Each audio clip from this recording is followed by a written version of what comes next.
Hello everyone, అందరికీ నమస్తే. నేను మిస్ సింధుని. Welcome to our channel fashion by Sindhu. ఇవాంటి వీడియోలో సమ్మర్లో క్విక్ అండ్ ఈజీగా ప్రిపేర్ చేసుకునే ఒక చక్కటి రిఫ్రెషింగ్ మొజిటో రెసిపీని మీకు చూపిస్తున్నాను.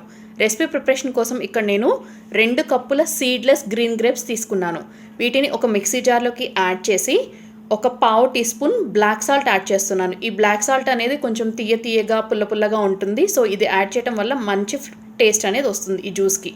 ఇప్పుడు వాటర్ అనేది అస్సలు యాడ్ చేయకుండా మిక్సీ జార్లో వీలైనంత ఫైన్ జ్యూస్ లాగా గ్రైండ్ చేసుకుని ఒక జాలి గెరిట హెల్ప్ పెట్టి అదంతా కూడా ఫిల్టర్ చేసేసుకోండి జ్యూస్ అనేది. సో రిమైనింగ్ ఆ పిప్పి అంటే ఆ లెఫ్ట్ ఓవర్ ఆ పల్ప్ పార్ట్ ఏదైతే ఉంటుందో దాన్ని సెపరేట్ చేసేసేయండి. అది మనం ఈ రెసిపీలో ఫర్దర్గా యూస్ చేయము.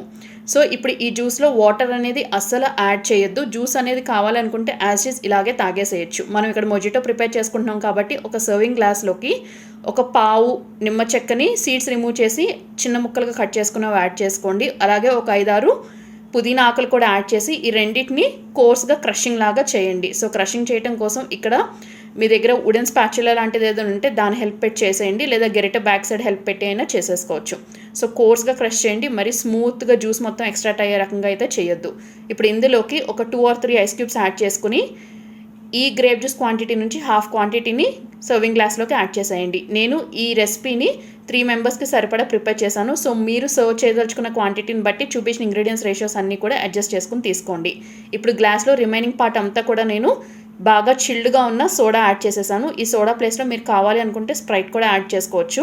ఇప్పుడు పైనుంచి టాపింగ్ కోసం ఒక 2-3 గ్రేప్స్ని రఫ్గా చాప్ చేసుకుని ఆ పీసెస్ యాడ్ చేశాను. సో చాలా రిఫ్రెషింగ్గా ఉంటుంది, చాలా బాగుంటుంది. యూనిక్ ఫ్లేవర్తో టేస్ట్ అనేది తప్పకుండా ట్రై చేయండి. ట్రై చేసి మీకు ఎలా కుదిరిందో మీ ఫీడ్బ్యాక్ని నా కమెంట్ సెక్షన్లో షేర్ చేసుకోండి. వీడియో నచ్చితే లైక్ చేసి షేర్ చేసి ఛానల్ సబ్స్క్రైబ్ చేసుకుని బెల్ ఐకాన్ కూడా యాక్టివేట్ చేసుకోండి. మరొక ఇంట్రెస్టింగ్ రెసిపీతో మళ్ళీ కలుసుకుందాం. Thank you all very much for watching my